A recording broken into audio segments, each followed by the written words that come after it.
We're very honored to have here Tom Mattair of the Middle East Council.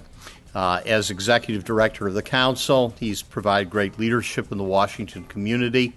The Council has been a place, a forum, where many could come together and talk about, well, the problems you all know. Ambassador Mark Hambley was ambassador to Qatar when I was serving in the Qatari government, and ambassador to Lebanon, and has been a special envoy to many very complicated situations on behalf of the American government.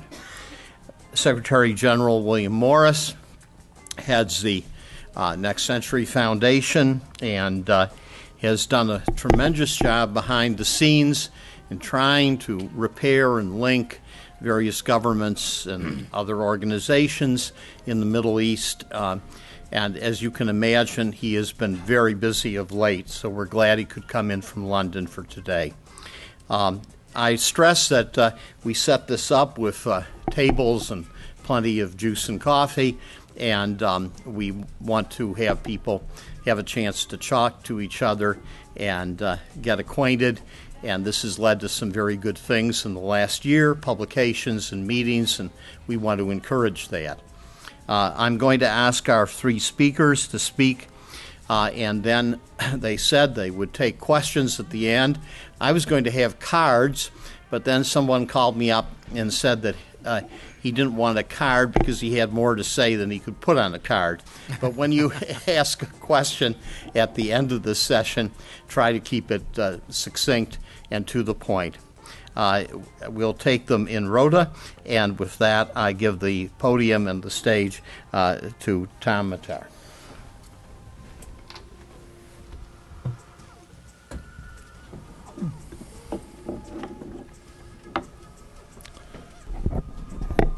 Well, thank you very much for inviting me. I was asked to speak for 20 minutes, but we're starting a little late, and I will try to make it shorter. But first, I'd like to say that thank you. The panelists were given medals. I see some people wearing them. Thank you. I think the last time I got a medal, I was 17 years old at the state cross-country championship. So I appreciate it. I want to talk about U.S. policy in the region during these uprisings, and I think that U.S. foreign policy has to take into account different kinds of national interests. The first set of national interests is ideological. Ideological interest in promoting human rights and popular participation in government and national self-determination. The second set of national interests is strategic.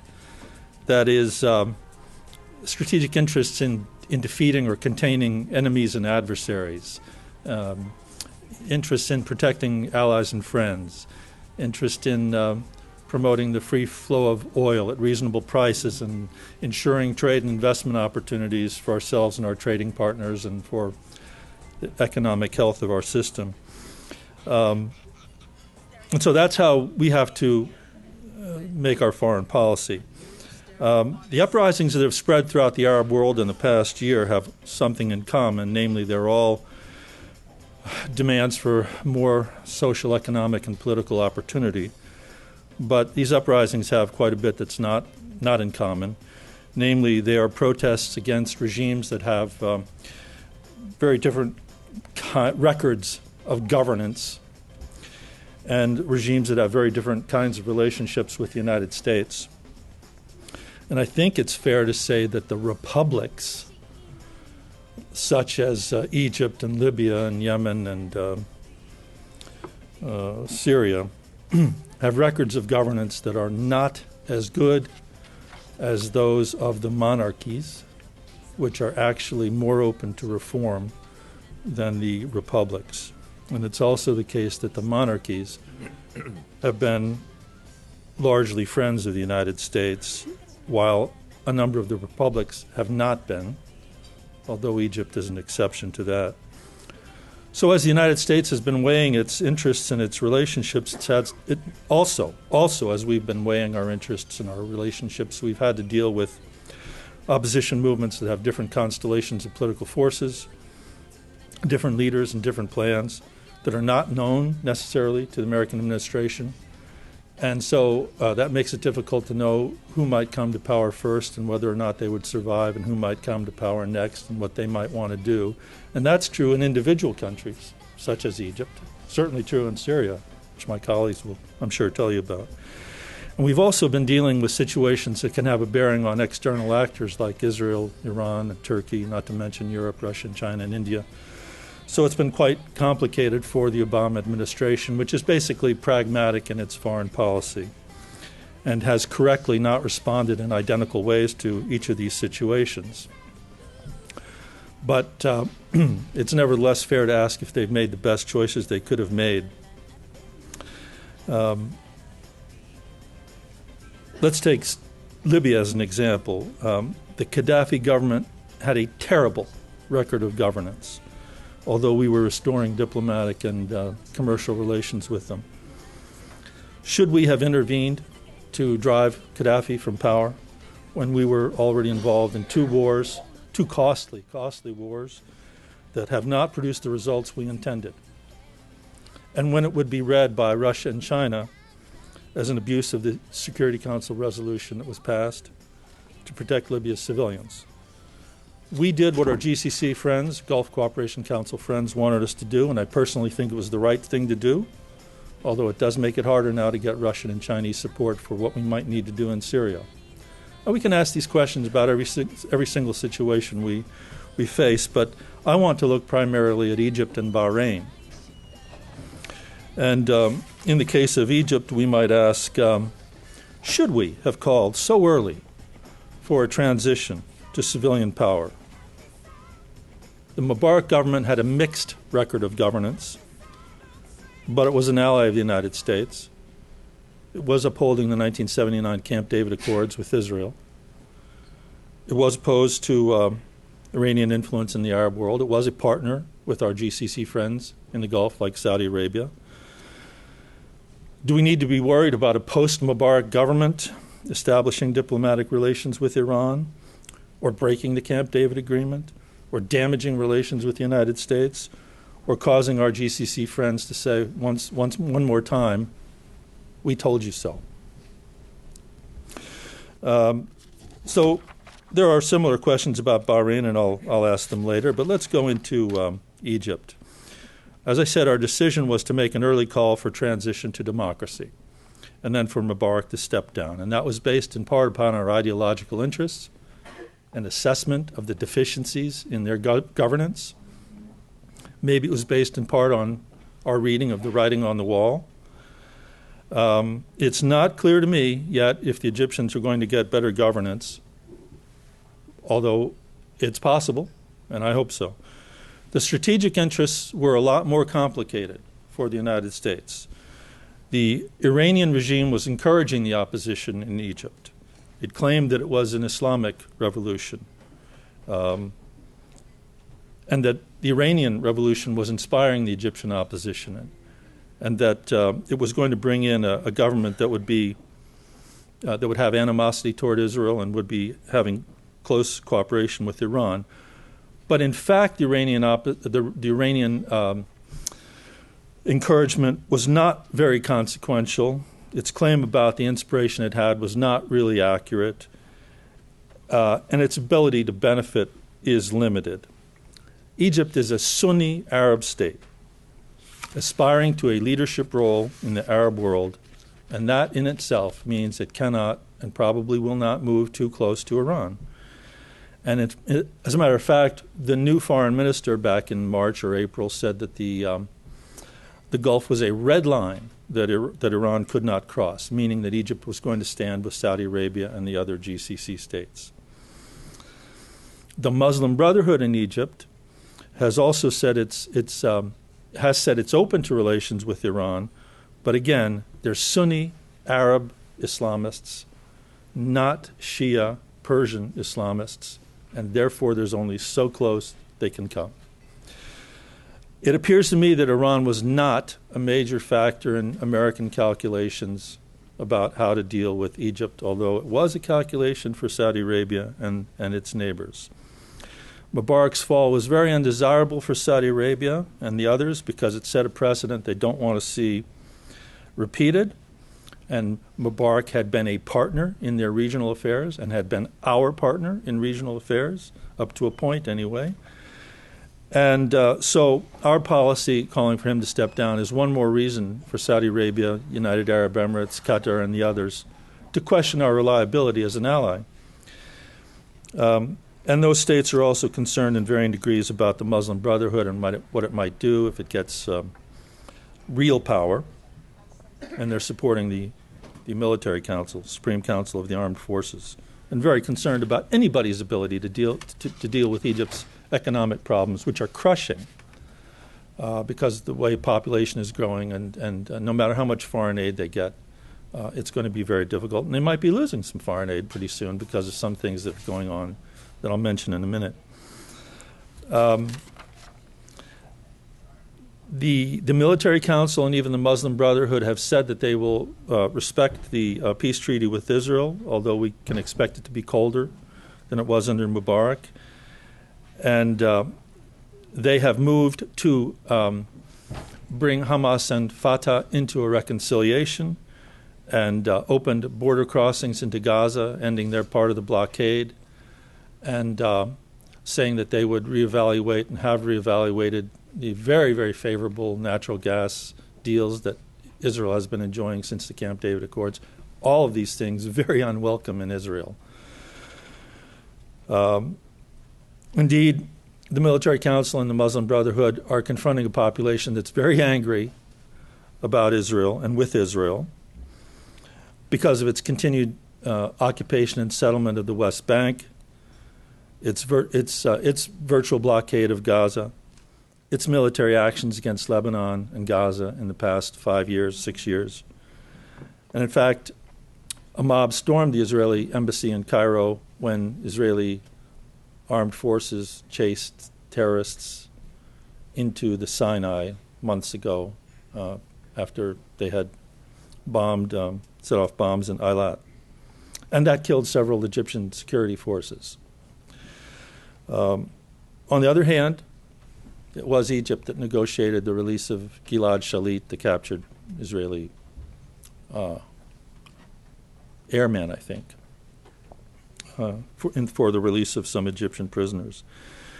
The Egyptian military is going to continue to play a role, and you would think that that would mean that they would value their continuing relationship with the United States, and it would limit changes toward Israel and limit cooperation with Iran.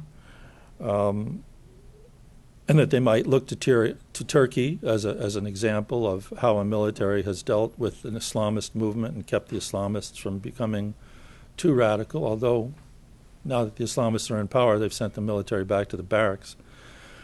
And Turkey's going to have some influence in Egypt, and Turkey could conceivably play a role in resolving the Arab-Israeli conflict if the Israeli government were interested. Although their relations have been very, very strained, and Egypt has been more successful, and Egypt is going to assert itself. It's not going to allow anybody, including Turkey or Saudi Arabia, to have too much influence. When you look at the last elections, the older, more conservative wing of the Muslim Brotherhood won 40%. The younger, more liberal wing, which was probably in the streets first starting the revolution, only won about 4% of the parliament. And so the older conservatives have 40, and the much more conservative Salafi forces have 25%, which means they're going to constrain any moderate tendencies of the Freedom and Justice Party. And certainly will limit Iran's influence. Now, what's happening today is important. There is a Minister of Cooperation and Economic Planning in Egypt who is a holdover from the Mubarak regime and a personal friend of Mubarak's wife, who is spearheading all the pressure that's being put on the National Democratic Institute and the International Republican Institute and Freedom House, threatening to put these people on trial. And this is going to jeopardize $1.5 billion of annual foreign aid from the United States.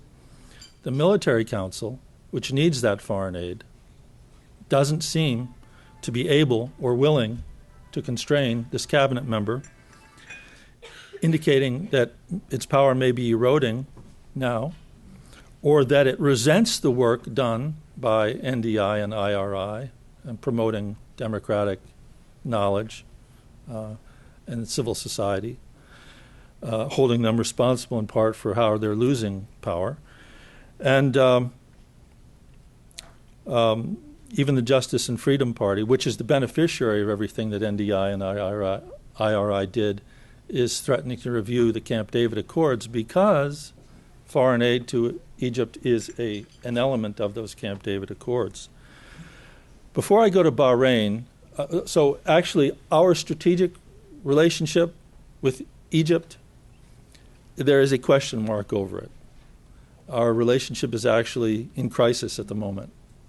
And as I said earlier, we really don't know what kind of governance Egyptians will get yet. Now, as far as the Arab-Israeli conflict is concerned, before I say something about Bahrain, the British Foreign Minister, Haig, said in the spring that it's not in anybody's interest for the Arab Spring to unfold while there's minimum hope for a resolution of the Arab-Israeli conflict. The more the popular will, he didn't say this, but the more the popular will is expressed in Arab politics and government, the more animosity for Israel may come to the fore. And Obama said that this spring makes it more important to resolve the Arab-Israeli conflict, not less important, and that the United States may be less able in the future to help Israel resolve this conflict or to protect Israel from its isolation in the region because our influence is declining. And he is right, and our influence is declining as long as we're doing things like blocking, threatening the veto in the Security Council when we are confronted with possible admission of Palestine. Everything that could be said about the Arab-Israeli conflict has already been said. It doesn't seem to really get anywhere. I'm not going to say much more except please watch John le Carré's film called The Little Drummer Girl, which came out about 30 years ago. Watch that movie, which is about the Arab-Israeli conflict, and think about the lead character, as a literary metaphor for the United States of America. Because this character starts out publicly expressing her support for the Palestinian cause, but when it's time to act, she does something very, very different. Now, Bahrain, I'll try to finish quickly because we need time. Protests came to Bahrain in part because the Shia majority feels disenfranchised and in part because they were inspired by Egypt and other uprisings. And Bahrain's Sunni security forces exacerbated the situation by using too much violence. And our ideological interests were engaged by their calls for democracy and for reform and dialogue. On the other hand, this royal family has a better record of governance than many other governments in the region, including its neighbors, particularly since 1999 under the current King Hamad. And it's not at all clear to me that if the opposition were to prevail, that there would be a democracy in Bahrain. One more time, it's our strategic interests that are more complicated here because Bahrain is a non-NATO ally of the United States. It's the home of the Fifth Fleet. It's an important element in our containment of Iran.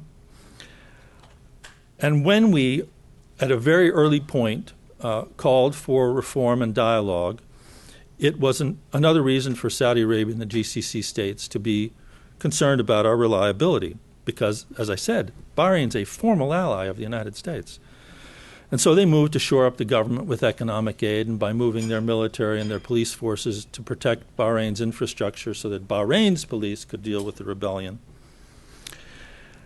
And In this case, Iran was a very big factor for them because they see the possibility of Iran exploiting this situation and conceivably getting a foothold in Bahrain similar to the one that they already have in Iraq. And the GCC states are not going to let that happen. That doesn't mean that Iran started this, but it does mean that Iran would certainly try to exploit it if the Shia and the radical elements in the Shia were to prevail.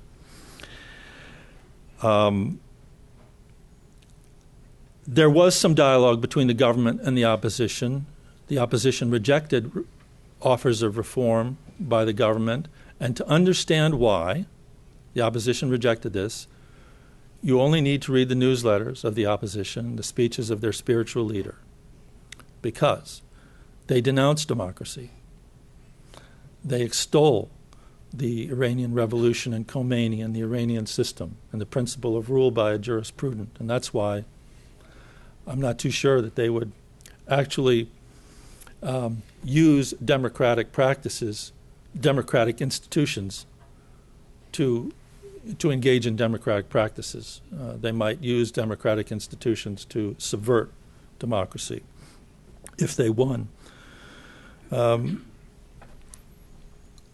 Obama administration has been arguing that it's very important for the government to offer reform, but Bahrain's neighbors have been arguing that the more reform the government offers, the more it will be exploited by the opposition.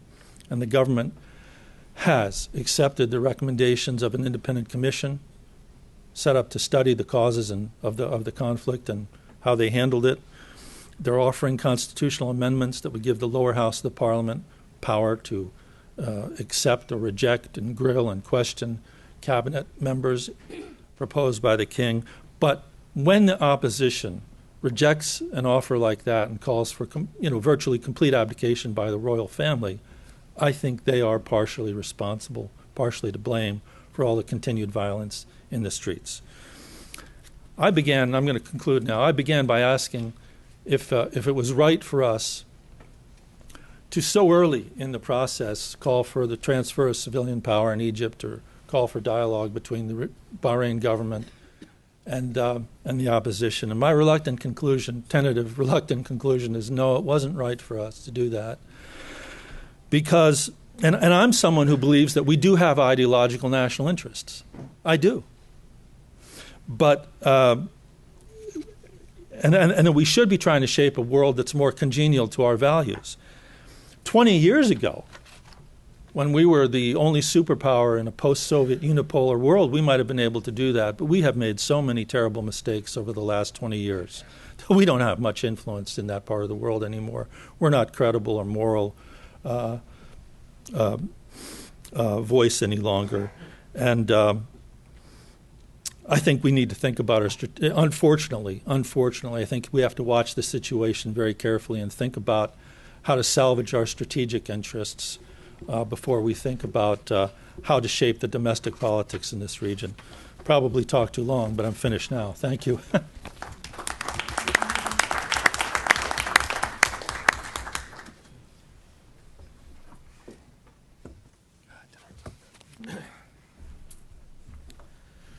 Okay, my name's William Morris. I'll try and be a bit counterintuitive here. I want to talk about Syria. I start with the media issue, I think. And you have to be very aware when you're talking about Syria that the media has an agenda. We have an agenda. We like things simple. We have people in black hats and white hats, good guys and bad guys, and we don't like shades of grey. You saw that in Libya. And, Ambassador Hambley and myself, we were both in Libya during the Civil War. And you found at that point, there was a lot of propaganda going around. There were stories about the mass rapes of Libyan civilians by Gaddafi's troops. Gaddafi is, of course, and was an obscene, brutal dictator. But the point was that many of those stories were intelligence agency feeds, false stories. And on the other side of the coin, the media, by and large, turned a blind eye to the mass killing of all prisoners by not all prisoners, but the vast majority of the prisoners taken by the rebels. And I had first-hand experience of this, and they killed them unarmed. And So a civil war is a civil war. It's brutal. It's unpleasant. Turning to Syria, Syria moved into civil war maybe a couple of months ago. I always think, I mean, the obscene acts of the Syrian government, we saw the way they stamped on the backs of protesters. I remember seeing the pictures of these guys, actually protesters who'd been made to lie down, and the Syrian security forces coming along and just stamping and stamping on their backs. Just unbelievable behavior. We saw this kind of brutality, and it had its consequence. And its consequence months ago was the burning down of the Alawite shopping center in Homs, which really kicked off this violent civil war. And the fleeing, Homs, 1/3 of the population Alawite, fled to the coast, up to Latakia. Now, of course, most of the women and children in Homs there are plenty of women and children left because you can't strip a city of its population, but the vast bulk of the families have sent their kids out of town and their women out of town on all sides, the Sunnis as well as the Alawites. But we have a civil war in Syria. We have a civil war in Syria.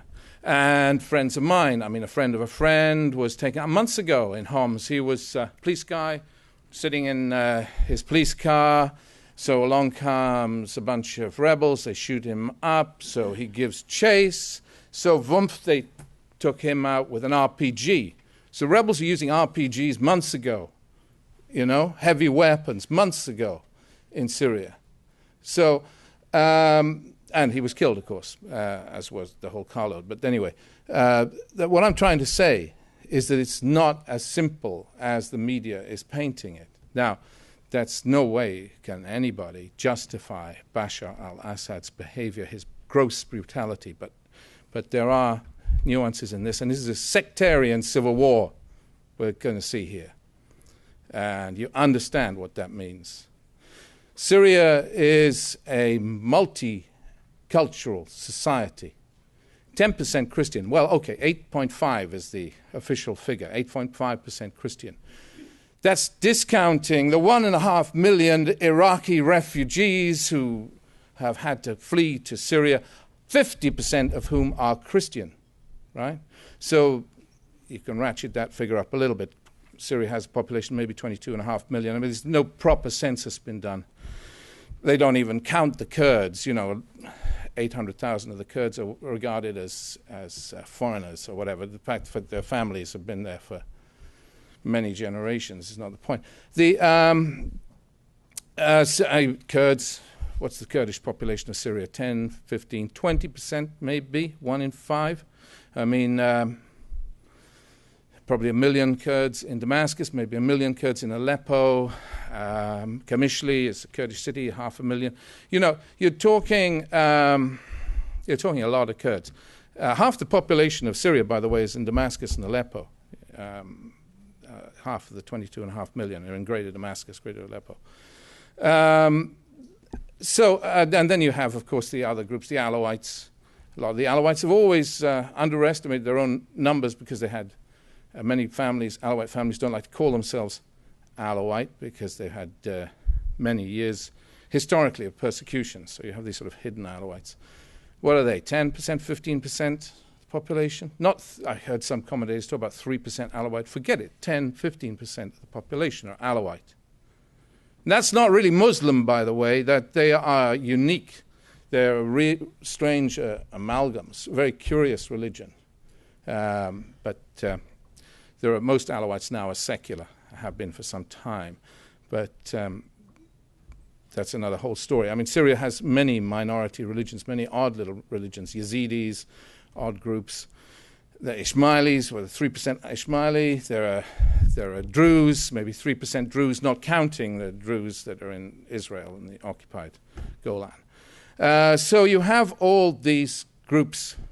The minorities are forced to either stand aside or stand with the government. Christians standing with the government. Why? Because they're terrified of the future.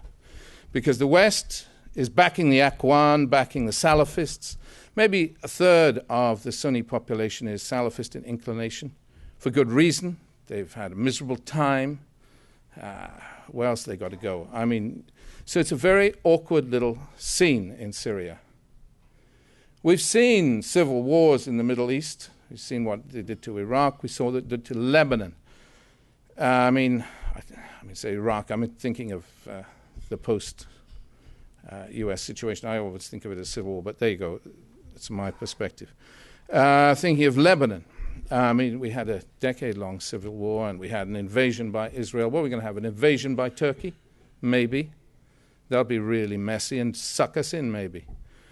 But it's a very, very nasty scene. It's not an easily resolvable scene. And if we want to go on with rivers of blood, then we should go on with the kind of policy we've got now.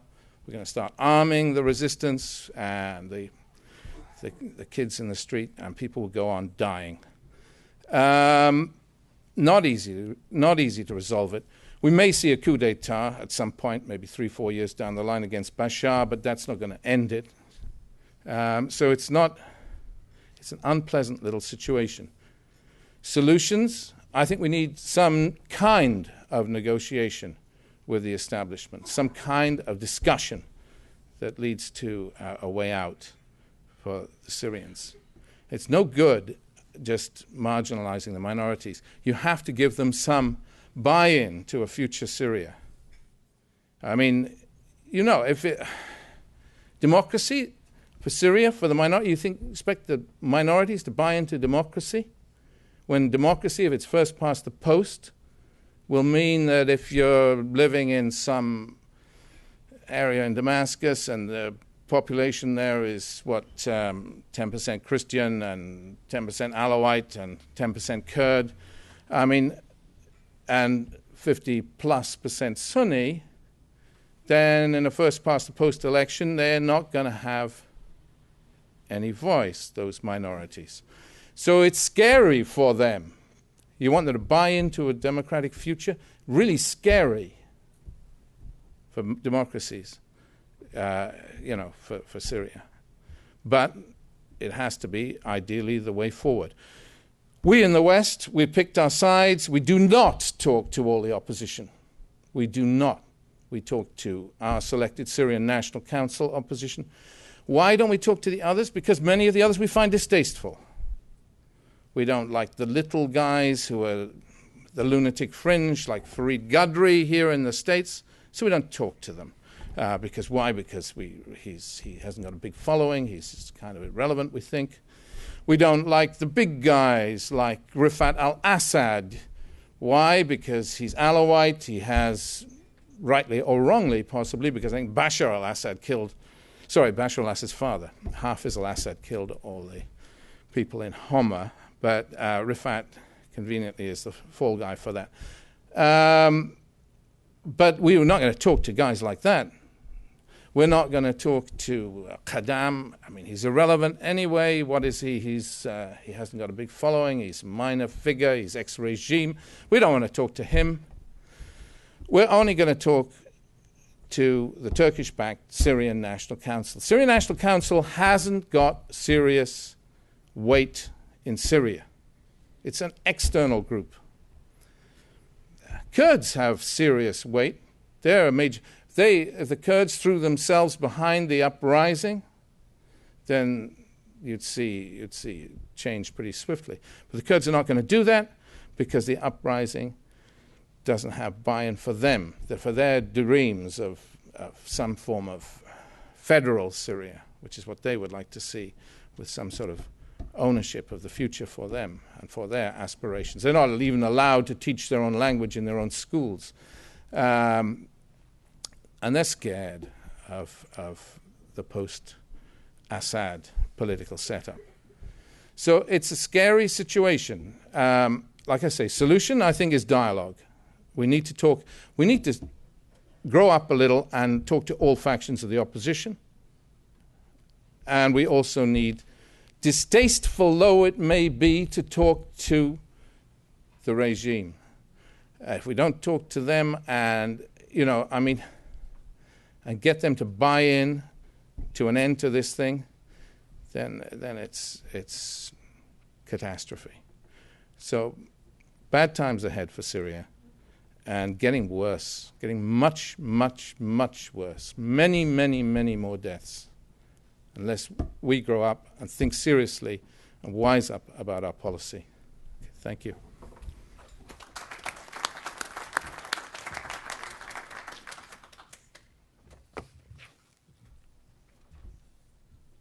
Well, thank you, Tom, and thank you, William, for setting the stage. I think our time's running out quite quickly. I think it's important for us to really have part of the dialogue. I was going to use my time. I had 8 questions, which I've been asking various members of the Syrian diaspora, some who have come out of Syria from the armed revolt, others who are in exile in Paris, London, and Egypt, and in Turkey. Several questions, and some of these questions dealt with such things as who are the armed opposition, and are they armed civilians, defectors, or foreign terrorists? Are the fighters inspired by a particular ideology? What is the continuing importance of protests? I have 8 different questions like that, but I think perhaps it might, for the benefit of time, if I just very briefly go over 3 of the 8 questions and then open up for questions. I think, first of all, the one issue which I've always been interested in, and one which I think many of us have been concerned about, is who are the armed opposition? And are they merely armed civilians? Are they army defectors? Are they foreign terrorists? Whatever. The formation of the Free Syria Army was declared publicly in the summer of 2011, and it's been endorsed by the Syrian National Council, the main opposition group, which William has mentioned in his remarks. While some in the media tend to say that this group is organized, they have a leader out in exile in Turkey. In fact, the FSA is the name which has been broadly endorsed by everybody, but frankly, it's local armed groups who have limited communication amongst themselves. They're in various neighboring towns and provinces, but nonetheless, they are quite active. Armed civilians really are the basic core of this group at the moment. They're not really armed gangs as the regime has made out. They, in fact, many of them call themselves Muqawama, resistance. At the same time, armed groups, as they gain experience, they're starting to adapt classic insurgent tactics, very much like guerrilla warfare. And you're finding more and more coming along the same pattern you found with Hamas in Palestine, Hezbollah in South Lebanon, and even the Taliban in Afghanistan. I think one could say that they are indeed a key factor which we're going to have to deal with. The question of defectors is a key one as well. There have been many defectors. These are mostly enlisted and NCOs with few officers. Some do defect with their weapons, but the regime is in a quandary. On the one hand, they don't have enough loyal folks within the security forces. When they go into a town, they take it over. They have to bring in the army. They need the army to police what the gains they've had, and to police areas which are under periods of stress. But these groups, frankly, are generally Syrian conscripts. Many of them are Sunnis. They're poor. They fraternize with local people. Many of them will be loaned up cell phones they call home to check on how things are going back home. They find their cousins and brothers are out revolting, and thus are encouraged by many people to defect, and some of them do, and they're then given a safe haven in that regard. Foreign terrorists have been lots in the press about. Of course, the Syrian regime would have us believe that al-Qaeda is rampant throughout the Syrian countryside. Indeed, there is indications that there is a move by jihadis and armed Salafists moving into Syria in greater numbers. This will, I think, be something which we'll see more of an impact in the future, with Ayman Zawahiri and others calling for insurgents to move into Syria. I think the Muslim Brothers in Jordan also made a similar statement. But at the moment, I think there's still a limited amount of jihadis involved in this particular conflict. But again, that's something which we're going to have to see how that moves in the future. A second question is, are the fighters inspired by a particular ideology? I think the regime and supporters have us believe that it's Salafists and al-Qaeda who's basically running the revolt in Syria. In fact, the jury's still out as to what the role of Muslim factions will be in the revolt. Suffice to note that most of the armed fighters are indeed pious people. They're drawn from segments of the population which are Sha'bi, from working class areas, from the countryside where their basic orientation in life is conservative Islam, but many of them, frankly, are secular as well. So I think whereas we have a sense that there's a growing sense of Muslim, Salafi, and Ikhwanji beliefs taking hold in the country. Indeed, there's a basis in some areas where the Muslim Brothers have had a long history of prominence, and Hama and Homs and other areas, that I think that we're going to see these factors taking hold in the future quite a bit more as well. And finally, there's the question of the continuing role of protests. It's phenomenal, I think, when we look at Syria today, despite the violence we see, the bomb shelling of Homs, we are continuing to see protests occur and demonstrations occur throughout Syria. And organizers of these meet to plan the time, location of these. They're very well organized. They design banners. They decide the slogans. They produce signs, all in safe houses, out of sight of the authorities. They arrange lighting. They arrange loudspeakers on many occasions. And they also coordinate the slogans so the message will be a common one, particularly on Fridays when these protests have a tendency to take place. Many of these teams will also coordinate with the security forces as well. In areas where the revolt is alive and well, security will go out and block the local government forces from intervening. Sometimes they'll prepare rocks and Molotov cocktails to respond to security forces when they do attack. I think that there's also there are media teams which have been established on many occasions with these demonstrations as well. In the current environment, the nature of demonstrations is determined by the security situation. For example, if it's in a liberated area, you'll have a situation where they will go on perhaps over an hour, and a number of thousands of people will sometimes participate in these. Additionally, there are neighborhoods in Damascus, in Aleppo, and in Homs where armed opposition fighters guard the roads leading to demonstrations to hold off security forces. And these demonstrations then will sometimes be roving. They'll go in perhaps into an area, stay very briefly, then withdraw. These are so-called flying demonstrations. But it's an indication, I think, that demonstrations are an important aspect of Syrian revolution, something which I think is a different characterization than you have in any of the other revolutions, uprisings taking place in the Middle East in general. But I'll stop there, so we perhaps open up for questions on the Arab Spring in Syria. I'm going to leave Mark right there, and he can appraise anybody to see whether they're asking a shrewd, embarrassing, or interesting question. But how I was struck by the first speaker's rational laying out of things, and then William's passion about what is actually happening with people dying, and then the analysis that Mark has given us. Are there some questions from the floor? Yes. Hi, I'm Anna Newby with the Project on Middle East Democracy. I have a question for Mr. Mattair. You contend that U.S. strategic interests would have been better served by sticking with Mubarak and continuing to support the Bahraini government today. In both countries, there was, or is, as the case may be, pretty massive popular opposition to those regimes.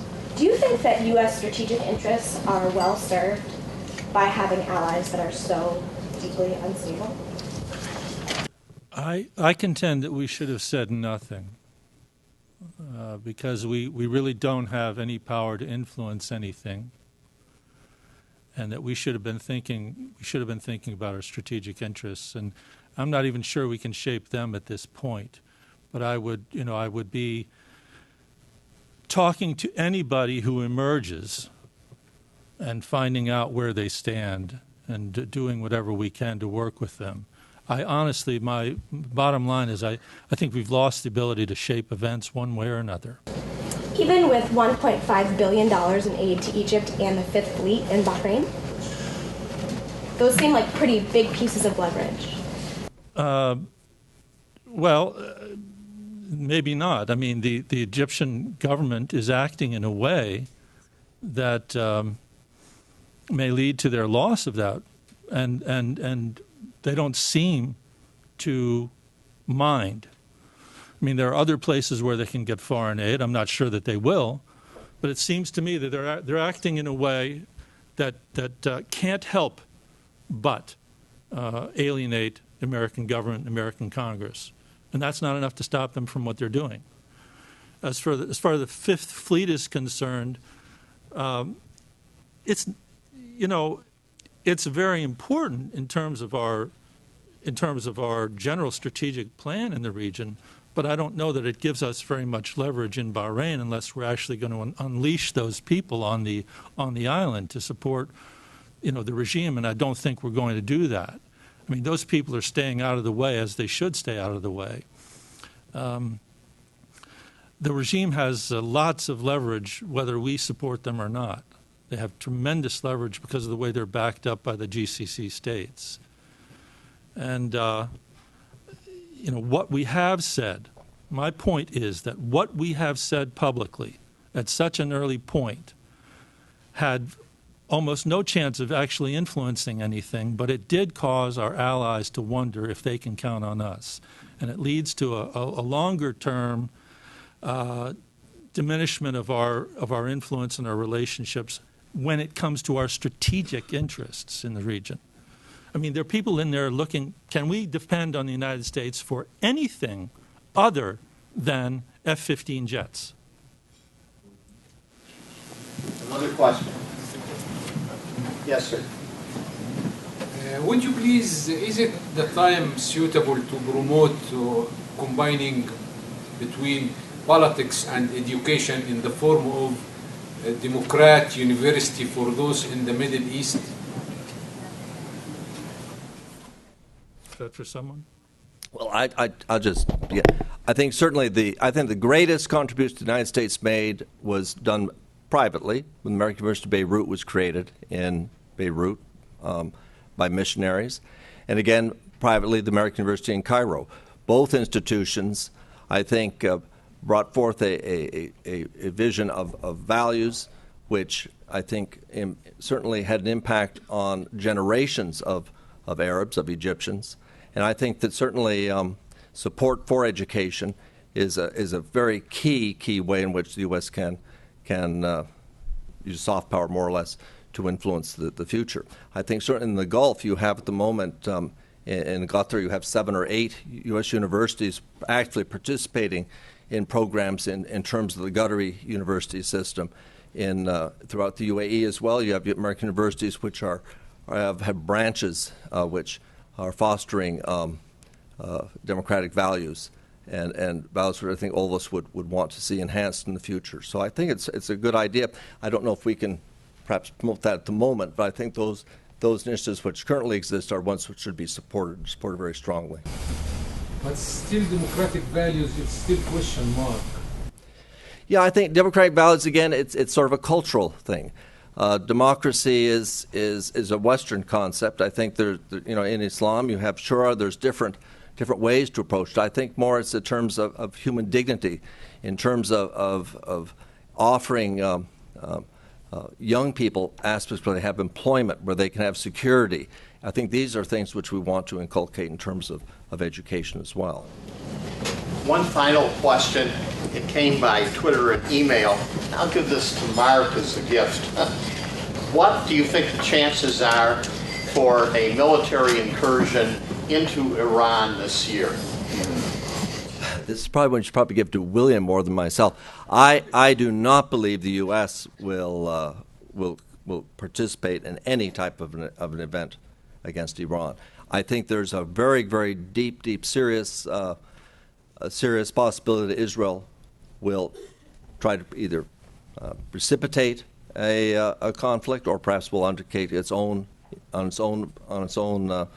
ways to try to curb the nuclear aspirations of Iran. But again, this is something which has been in the press a lot. There's all sorts of very disturbing analyses saying that while all the experts are saying it'd be the wrong move, there are others who are coming out and saying that this is something which is it's an existential threat to Israel, hence it's an existential threat to the United States. And I think the pressure is indeed there to do something against Iran. But I do not think the U.S. will make that foolish error. At least this administration won't.